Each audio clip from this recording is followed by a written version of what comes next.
Hey fellas, well, hope it's the last day of March and the first quarter of this year. I am within reach of meeting my goal of having my Sun and Moon vlogs written and by the end of this month and ready to go out by the beginning of next month. So it's time for a gaming vlog, but a bit of a different one than I usually do.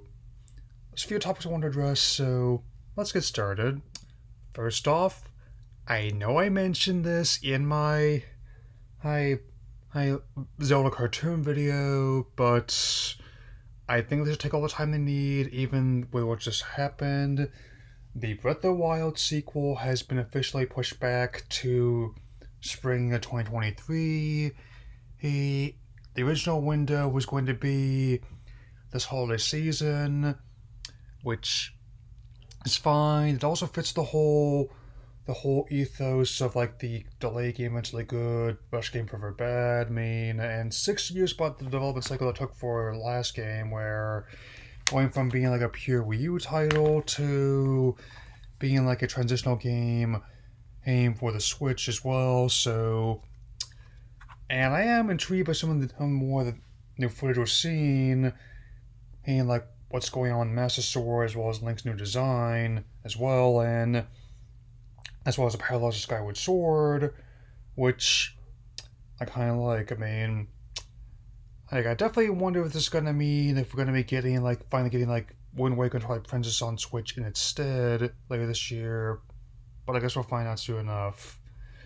For me, it's as long as we have more legacy content in the future, I'm good. Yeah.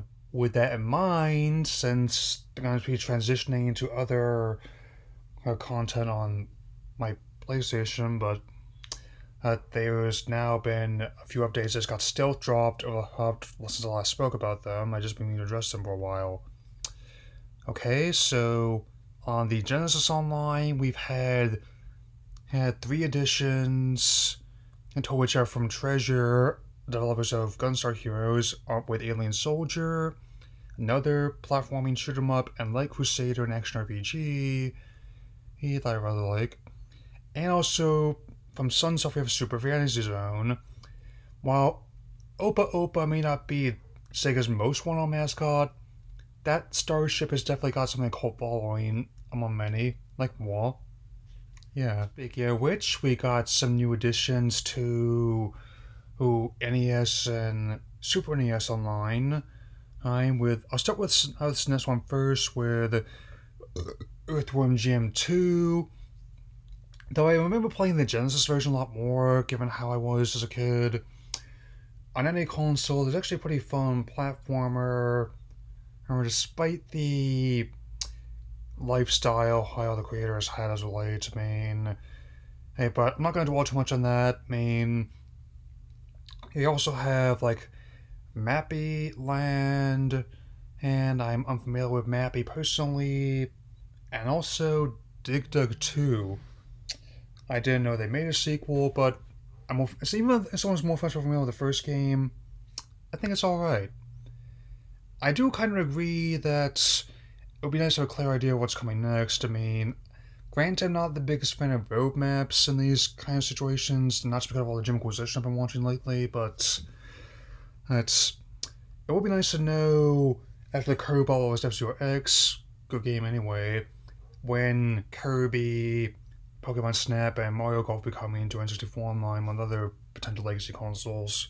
Yeah. Moving on to the PlayStation front, the April games for PS Plus for PS4 and 5 revealed, which includes Slay the Spire, which I have not heard of, Hood, Outlaws and Legends, which I have not played, and the one I'm probably going to be enjoying the most, SpongeBob Battle for Bikini Bottom Rehydrated, and the remaster of arguably the best standalone SpongeBob game, and even though the initial one was kind of iffy, it's since been updated and definitely has been in every bit as enjoyable as the original title was, and it is many ways like the SpongeBob version of Mario Super Ratchet and Clank, which is every bit as fun as it sounds.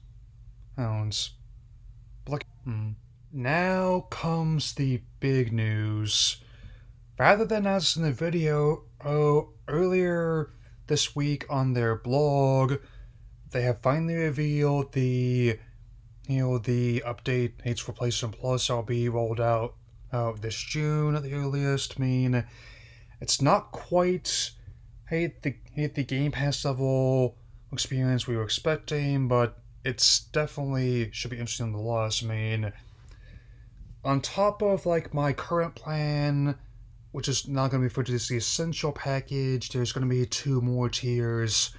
Here's with, of course, price hikes per year. I mean, the extras will cost $100 a year, adds 400 more PS4 and PS5 games to choose from.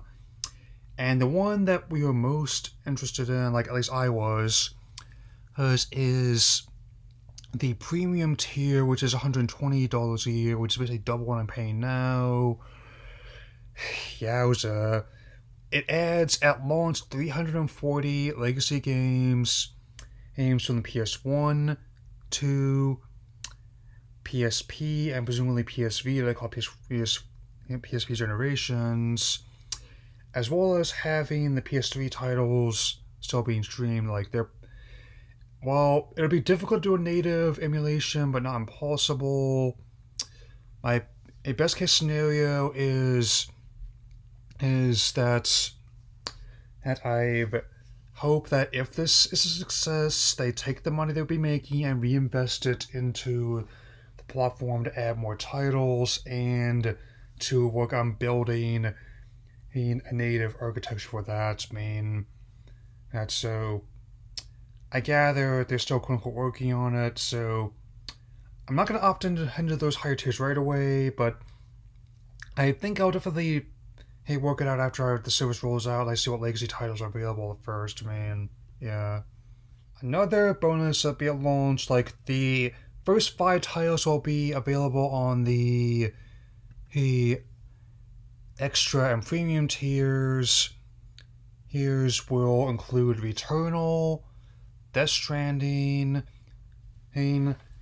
Marvel Spider-Man, Spider-Man Miles Morales, and Mortal Kombat 11, all of which are fairly good games, I will say. I mean, I have not played Returnal, Death Stranding, or Miles Morales yet, but I've heard they're good. I mean, I don't have a PS5 yet, but I'm not a bit surprised that it's going to be included after like the updates for like the new modes will be launching. And Death Stranding had a decent enough launch, but it really took off after, everything happened, where suddenly something like a walking simulator proved to be actually a lot more enticing than it sounded when a lot of people couldn't leave the house unless they had to. And as for Spider-Man, I don't know whether it's going to be like the base version I have in my hand, or the new edition has like the Black Hand Sword Sable DLC. Same with Mortal Kombat 11. I don't know what's going to be the base version or Ultimate, even Aftermath, because interestingly, when PS Plus gave me Mortal Kombat 10, and even though it was the base version they gave me because it still had like the data from XL on my hard drive, it still had all the content from that one, like the classic fatalities and skins and stuff like that.